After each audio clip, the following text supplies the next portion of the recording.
So, good day and welcome to this session of the Africa Day celebration at the University of Helsinki. In this session, we are discussing student mobility experiences from Finland and South Africa. Our discussion will focus on the benefits and challenges of related to student mobility. My name is Elizabeth Ita. I am a postdoctoral researcher with GINTL at the Faculty of Educational Sciences at the University of Helsinki. To discuss this topic of student mobility, I am joined today by two students, Elias Mbanze, who is joining the conversation from Finland, and I am also joined today by Alexandra Biris, who is joining us from South Africa. Alex and Hello. Elias, you're both welcome, and it's a pleasure to have you today. Thank you.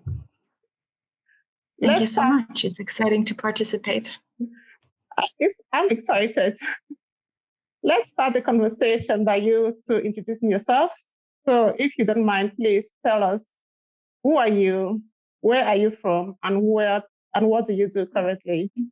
They say ladies before gentlemen, so let's start with Alexandra. Please do tell us who you are, where you are from, and what you do currently. Thank you so much, Elizabeth. Hi, everyone. I'm Alex. I am a student at the University of Helsinki at the master's program in changing education. I am originally Romanian, but I've lived most of my life in Finland as a Swedish-speaking Finn. So when someone asks, the short version I give is I'm a Romanian Swedish-speaking Finn, which is a mouthful, but that's the short version of it. Currently, I'm very lucky to be based in South Africa, in Pretoria, doing an internship, a 6-month internship at the Finnish embassy. It's a traineeship funded by the Finnish National Agency for Education, EDUFI, and it's focusing specifically on education and science cooperation. Officially, I am the Team Finland Knowledge intern, a regional intern actually in Southern Africa, but currently based in South Africa, doing work related to education and science collaboration in the Southern African region. So that's me. Well, perfect. So from Romania, live in Finland, Swedish speaking, and currently in South Africa working as a trainee at the Embassy of Finland in South Africa. Yeah. Nice to have you again, Alexandra. Now let's move on to Elias Mbanze. Elias, please do tell us who you are, where you are from, and what you currently do. Hi, thank you. It's nice to be part of this conversation. My name is Elias Mbanze. I am a first-year student in the Changing Education Master's Program here at the University of Helsinki. I am from Namibia, which is in Southern Africa. So it's a northern neighbor of South Africa where Alex currently is. And at the present, I'm working as an intern at the Faculty of Educational Sciences. I am working under the Changing Education Steering Group, through which, under this group, I mostly just review or look through the documents and set up meetings and basically help out or attend the curriculum meetings where I usually just record the meetings and send the meeting minutes and send out the memos. So that is currently my duty. And and I'm liking it, working as an intern under the same faculty in the same program that I'm studying. Thank you. Wonderful, wonderful. So you both have your hands full, I can see. Okay, let's move on to talking about mobility. Why do you think student mobility is important? What are the benefits? Why is it important? Let's start with Elias this time around. Right. Thank you. For me, first of all, maybe generally for an expert or for somebody that works in a certain field, mobility is important because it allows you to cooperate and collaborate with colleagues in different parts of the world. When you can move easily and travel to different parts, you can be able to be engaged in projects or learn new things by, being able to travel and being able to directly interact with your peers or with your colleagues in the field. And as for a student, for me, I think mobility is important for me as a student because it allows me, or it gives me the opportunity to earn a world-class education at a prestigious institution as the University of Helsinki. So without mobility or without the ability to move as I had done, it would not be possible for me to actually get this opportunity to attend lectures and study in this environment, which is giving me a very professionally and culturally enriching experience. So for me, I think those are the key things that I find that are useful about mobility or being able to move and transition from one country to another. Okay, thanks for sharing that. Alexandra, do you have the same reasons as Elias, or do you have other reasons to share why mobility is important? Yeah, I agree wholeheartedly with Elias. I think he explained perfectly the kind of personal benefits of mobility. And I think the ones that we talk about the most are these opportunities to develop your skills and increase your employability. I think this is mentioned a lot in research regarding student mobility, especially. But I would like to, just from my own perspective, as someone who is really passionate about education and specifically the kind of intersections between education and development, mobility, in my case now in Southern Africa, is invaluable because it's all good and dandy to kind of sit behind a desk and read and write, but kind of being in the field and meeting people, people who are experts, people who know much more than I do, learning from them, it cannot be replaced. So that kind of hands-on experience has been something that I know I would not have been able to get from behind the desk back in Finland. In addition to that, and this is also another kind of personal benefit that I think is worth mentioning, although maybe it won't be so kind of academically focused. It's wonderful meeting new people that you wouldn't necessarily meet back home at your home institution.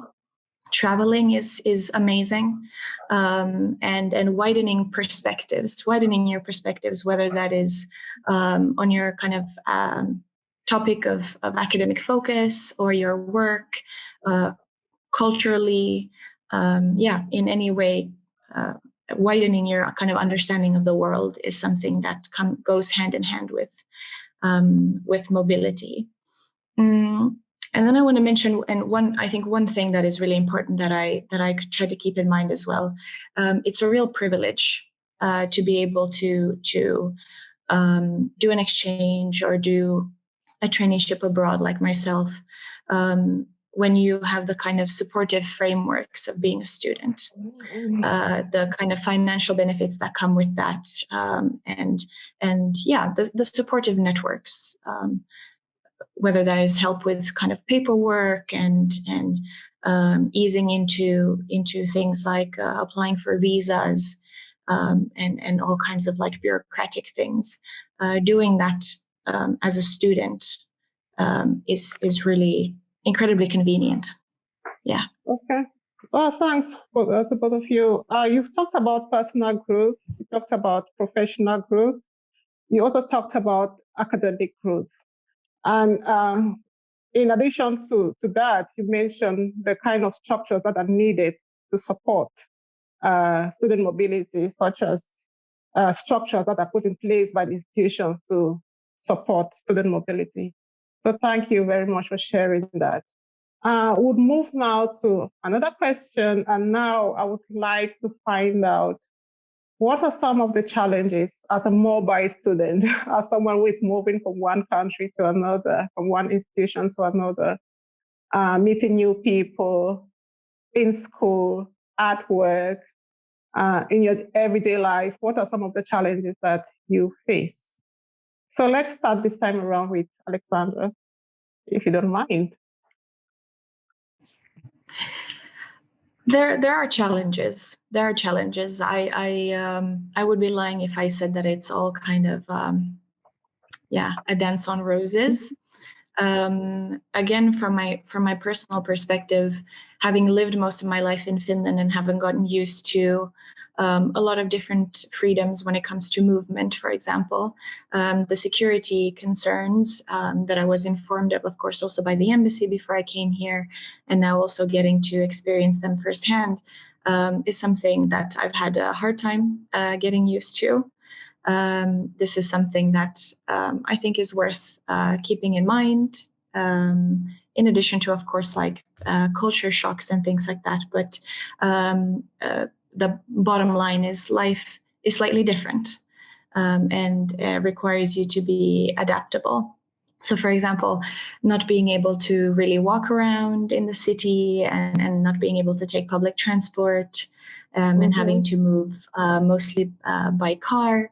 And being restricted in that way, but also just in the way that you, live your everyday life with concerns of security is something that I wasn't used to before I came here. So this is something that has been a challenge and has been, something to adapt to, which has happened quite quickly. I have to say, it's an incredible thing how quickly one adapts. And how quickly things become part of your everyday life and they become normal. But it's definitely an exercise.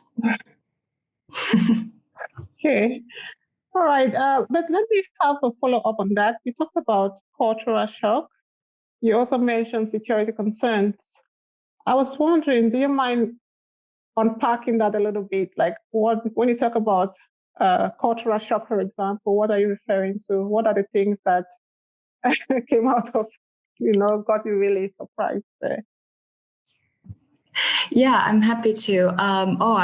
There's a long list of things to be like, oh, okay, yeah, that's interesting. That's how we do it here. One thing that luckily I was told of, so it wasn't that much of a culture shock, but it's something that I now, it's almost like an unconscious reflex, is in South Africa, and I've heard in other African countries as well, you immediately asks how someone is. It doesn't matter if you are walking past them, I don't know, while on a hike, and you barely have time to hear what their answer is because you're already like 5 meters away, or if it's a clerk in the store that you walk past, you always say, "Hi, how are you?"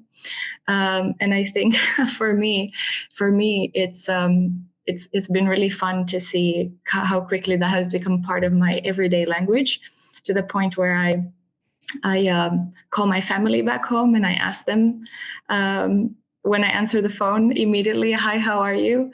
And I don't really expect an answer, because you don't really expect an answer. It's just kind of a greeting.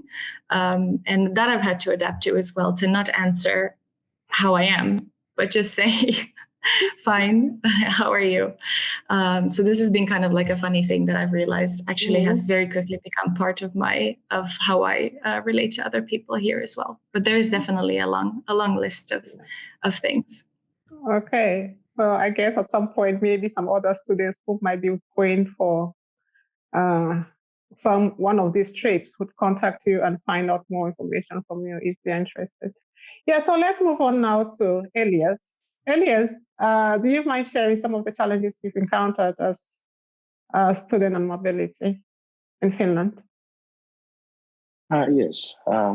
So for me, I think the main thing, the main challenge is the bureaucracy in the systems, especially the banking system when I moved here.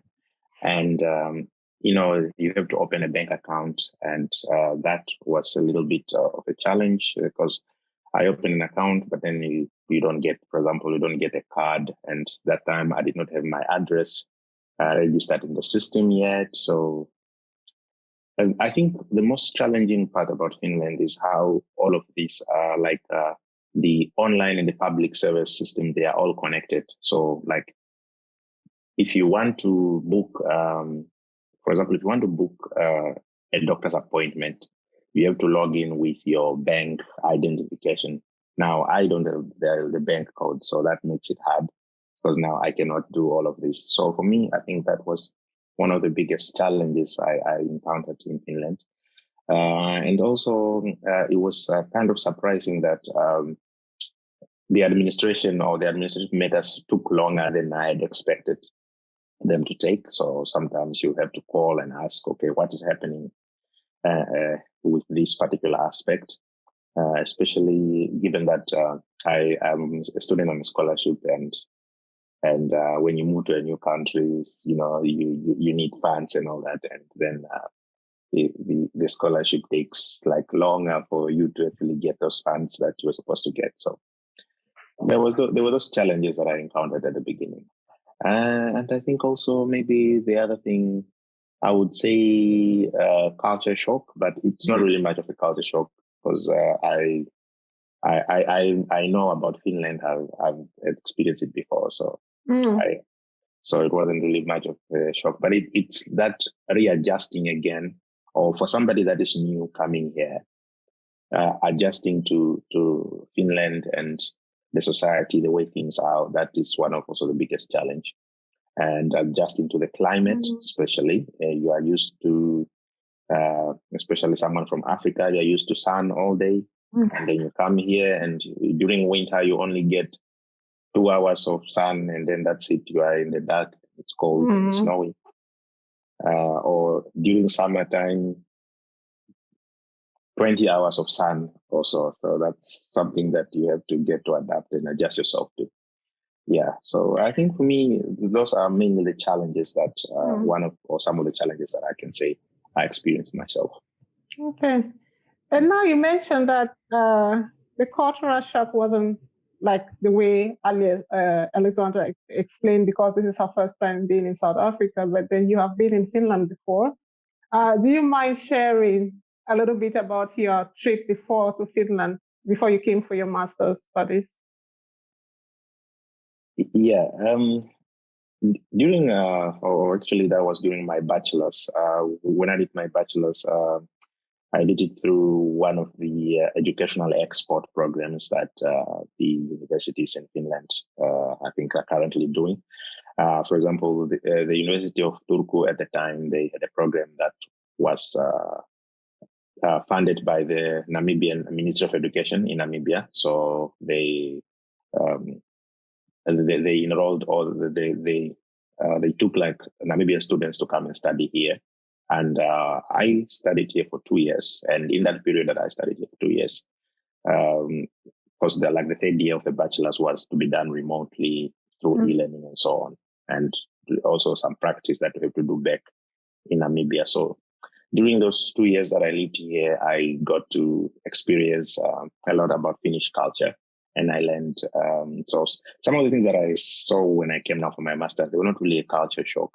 I think also one of the biggest challenges was moving to a new city, Helsinki was it was those cities that I only used to pass through once, or I wasn't really, or just used to visit maybe once a day. You come for a few hours and you go back. I used to live in Rauma at the time. So moving to Helsinki was also an exciting experience, and also at the same time challenging, trying to adjust to the big city vibes and how it is to live in here and all that. Yeah. So, Okay, that's great. But it's also nice. It would be also nice to hear from you, Elias and Alexandra, some of the coping mechanisms. Like, how did you overcome some of the challenges that you faced?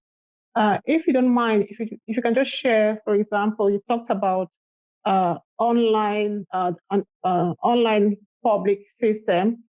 And then you talked about delay in processing documents. You talked about the climate coming from a very hot area to a cold area.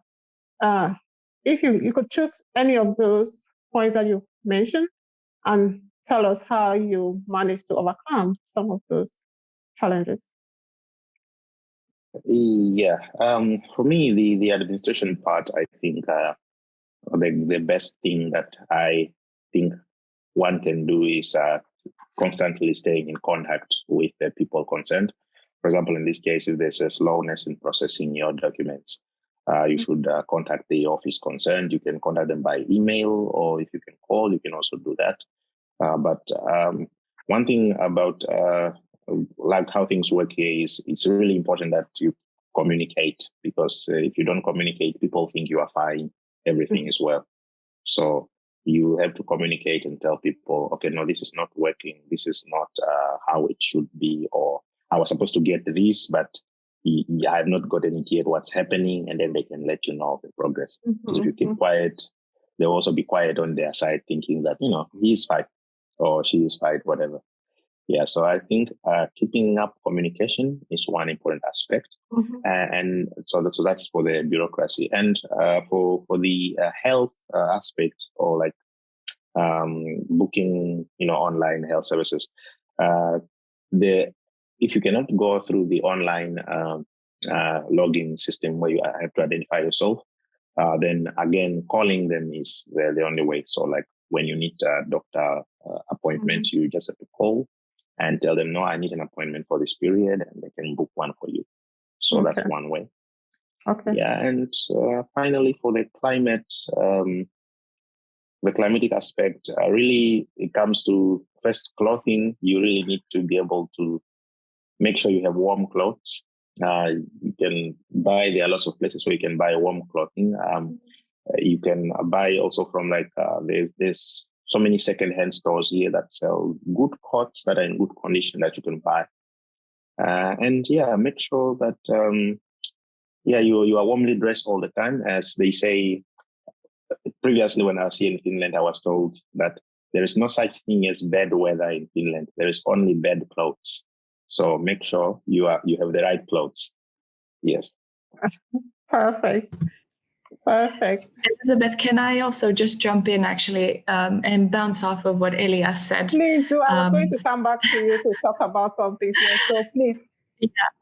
First, I have to just say I'm based in Pretoria, and I have never frozen more in my entire life, because it's cold inside. Even when it's sunny and beautiful outside, I'm sitting in the office with my jacket on, like almost taking out my gloves. So this is actually completely true. This is something climate-wise also for me to adapt, although I'm loving the sun and I'm loving the warm climate. But that's mostly outside. It's winter here. Our winter is of course coming. So I'm lucky enough to get 3 winters in a row. I came here during winter in Finland. Now it's South African winter, and I'm coming back to Finland when it's winter time there. So I'll have over a year of winter. It'll be enough for a lifetime, I think. But I also wanted to bounce off of what Elias said in terms of overcoming hardships. I think communicating is very important with the authorities concerned. I also think it's really important to surround yourself with a good support system when you're doing an exchange or an internship abroad. I have to say that it sometimes gets a bit lonely. In the beginning as well, it can feel very lonely, and it can feel like a struggle to build up a social network because you're in a completely new place. Especially, I think, if you are doing an internship or a traineeship abroad, where you might not have a class of classmates. Yeah, you don't have a whole group of students who are studying the same thing as you. So being proactive in that sense as well, and finding people to surround yourself with to help in those moments is also really important, and I think a very valuable and beneficial part of any type of mobility, of course, but can be especially helpful when things are tough. Great. So communicate, and surround yourself with a good support system. That those two would help you overcome some of the challenges that you face as students on mobility. All right, thank you both for sharing. Now let's move on to talking about some of the things that have surprised you the most while in South Africa and in Finland. So back to you, Alexandra. Please tell us why in South Africa. Share with us some of the things that have really surprised you. Oh, there's many things, big and small. One thing that I really want to mention that I don't think necessarily surprised me. I had a lot of time to prepare for this internship, almost a year actually. So I had time to do research and I had time to really prepare my knowledge and read a lot and talk to friends. But one thing that I would really like to mention to highlight is that South Africa as a country is really on the kind of cutting edge of research and education and science really. So my traineeship as the Team Finland Knowledge intern, and I work for the Education and Science Counselor Ina Soiri, who has lived on the continent for many years and in different countries and has kind of done this work for a while now. It's so important to communicate to everyone who is interested that the universities in this country, the research centers, the projects that are ongoing currently are some of the best in the world. And there is a lot of competition in South Africa for partnerships. So it's not just Finland operating here in South Africa, wanting to collaborate more with local higher education institutions and research centers. All of the world is in South Africa, wanting to establish collaborations and projects and programs. So that has been a really interesting thing for me to experience. I think that it also really provides a different perspective than the kind of normal narratives that we hear, certainly from like a Eurocentric point of view, at least. So that it's been incredibly illuminating, I would say, and also something that I talk about a lot now to whoever is willing to listen. Okay, thanks for sharing that. Elias, so tell us, what has been most surprising to you? Yes. First, thank you. I can say, or I can agree with what Alex was just saying about the universities in South Africa being like, on the cutting edge.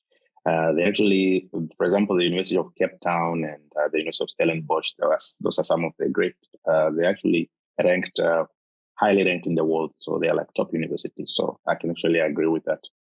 But yeah, on my part, on what surprised me the most, I will say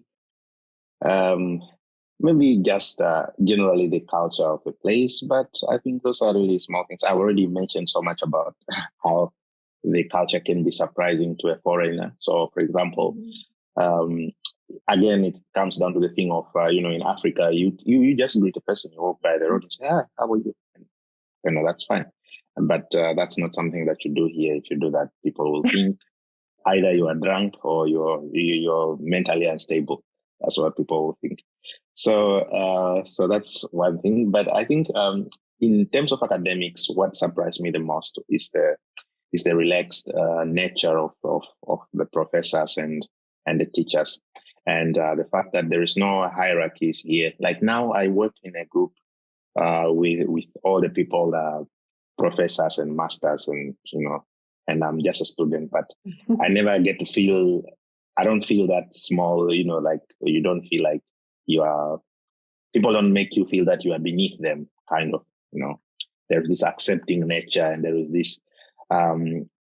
nobody really pays attention to titles. Like your titles don't matter in interaction with other people, unless, of course, maybe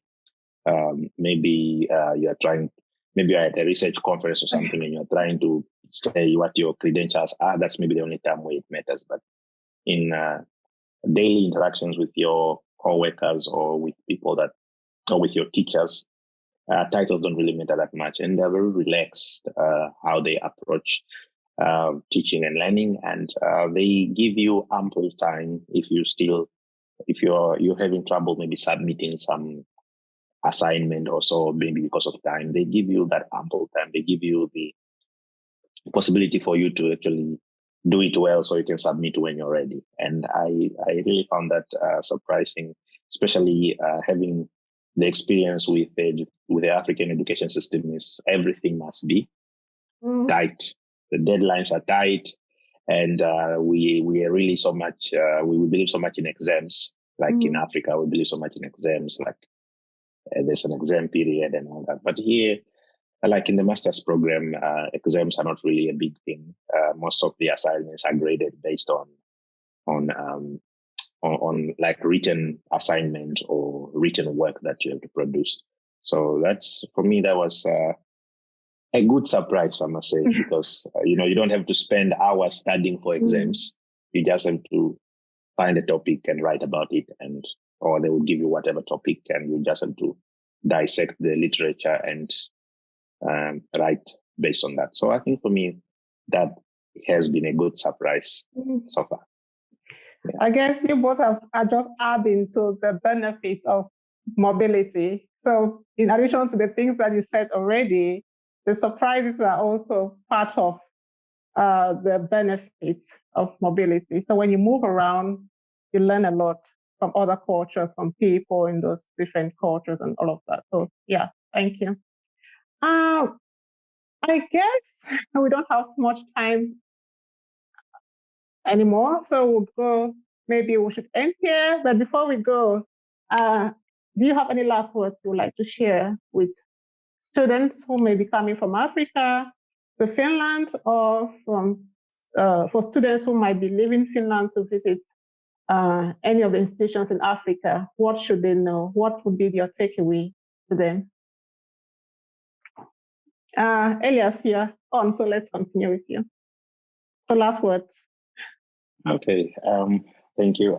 So lastly, I would say that when coming to Finland, or for a student that is coming to Finland, prepare yourself mentally, because of course, maybe your academics might not be demanding per se, but it's always nice to be prepared mentally, because the society, your social life, and where you exist, it can be mentally demanding, especially during winter. When it gets dark and cold, it can get so lonely and depressing. So it's always important to prepare yourself mentally, and if possible, find yourself, like Alex said at first, to create a support group, or find people that you can always rely on, people that you can talk to when things go tough or when things get challenging. So always have that. And I think studies, in terms of studies, also depends on the field where you are. But I would say that education in Finland is very research-based. So you need to be able to spend time reading articles. You might end up reading 2-3 articles a day. But really, it's important that you spend time reading and researching. That's an important aspect of studying in Finland. Okay, thanks. Alexandra, please share with us some of any last words you have for students who are leaving Finland to institutions in Africa. Yeah, I would say really take the leap. I recommend it. I recommend it warmly, even if it might be a bit daunting, a bit scary.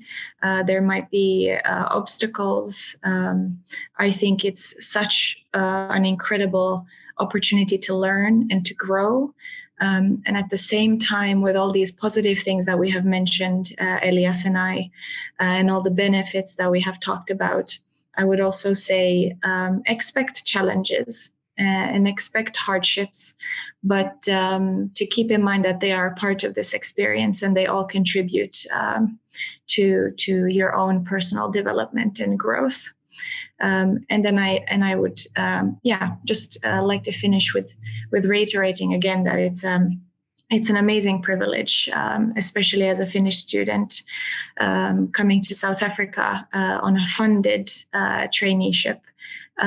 It's a fantastic opportunity that is not accessible to all.